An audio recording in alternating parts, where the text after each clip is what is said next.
Bien, Los Olvidados es una película mexicana filmada del 6 de febrero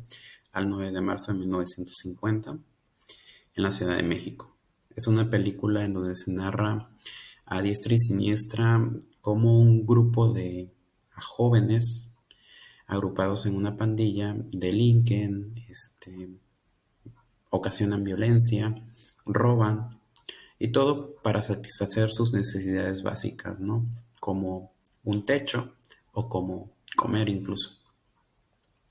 Los Olvidados muestra una representación cruda de la realidad mexicana, algo que pues a final de cuenta en ese tiempo no se podía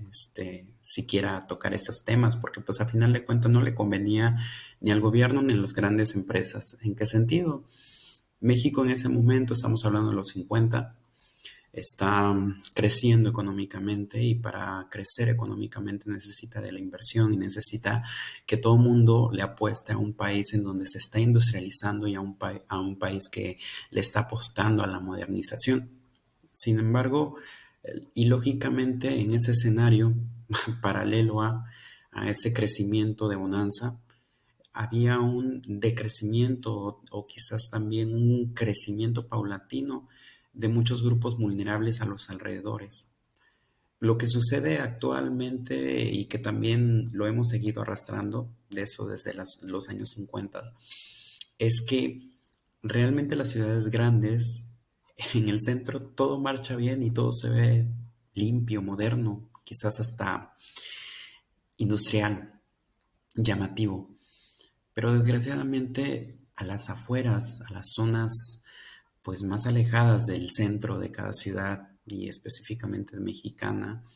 encuentras y ves en donde hay grupos vulnerables que ni siquiera acceso a agua o a luz tienen. ¿Y qué pasa? O sea, finalmente no son grupos que no se reproduzcan. Eh, Tienen hijos y estos aprenden a delinquir, aprenden a sobrevivir en ese ambiente quizás un poco tóxico, un poco crudo y vil, que a final de cuentas, pues es lo que tienen en ese momento y de lo que tienen y deben de crecer, ¿no? Eh, Curiosamente, en en esta película, pues hay traición, hay desconfianza y sobre todo este joven que ven aquí es el principal del comandante de toda la pandilla que les dice cómo deben de delinquir a sus demás compañeros, a sus demás, pues amigos, entre comillas, porque pues a final de cuentas lo único que querían en sí,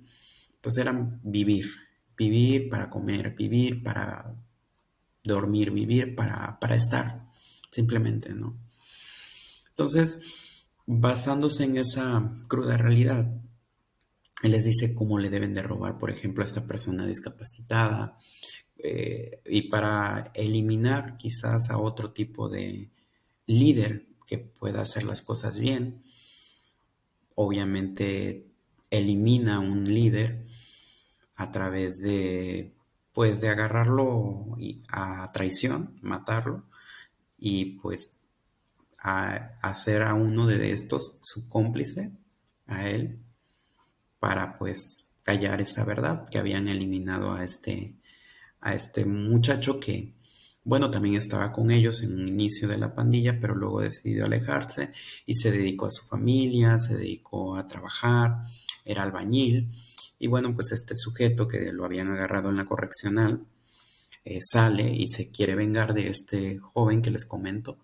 porque pues a final de cuentas este joven lo traiciona diciendo que pues él se dedicaba a hacer cosas malas. Entonces en ese afán lo enfrenta, lo golpea y sin querer pues lo mata, ¿no? Haciendo pues cómplice a él y pues obviamente callando esa verdad que pues habían sido los asesinos de este joven, ¿no? Pero también se narra acerca de Ojitos que lo abandonan, por ejemplo, es un indígena, ascendencia indígena, lo dejan abandonado y que pues obviamente también no tiene dónde vivir y él pues se apoya de un ciego para ayudarlo en algunas cosas, pero este ciego también es un aprovechado. Entonces, en términos generales, ya para no ahondar y porque sé que Jelly me va a ayudar para complementar lo de la película, yo vi ahí dos factores fundamentales. El grupo de jóvenes para acumular y hacerse de una pandilla y protegerse quizás y saciar necesidades básicas, y también que dentro de ese grupo, ¿no?, de vulnerabilidad a los que se encuentran, pues finalmente lo que tienen que hacer es recurrir a la delincuencia y a la violencia, ¿no? Defenderse para poder sobrevivir en ese escenario que aún hoy en día, pues, lo vivimos. O sea, queremos decir que no, pero lo vivimos y recurrentemente.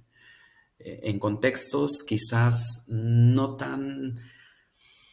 pues no tan crudos como en ese momento, a veces hasta peores o quizás muy, pero muy alejados, pero bajo esa misma sincronía, bajo ese mismo escenario, bajo esa misma situación en donde hay grupos vulnerables,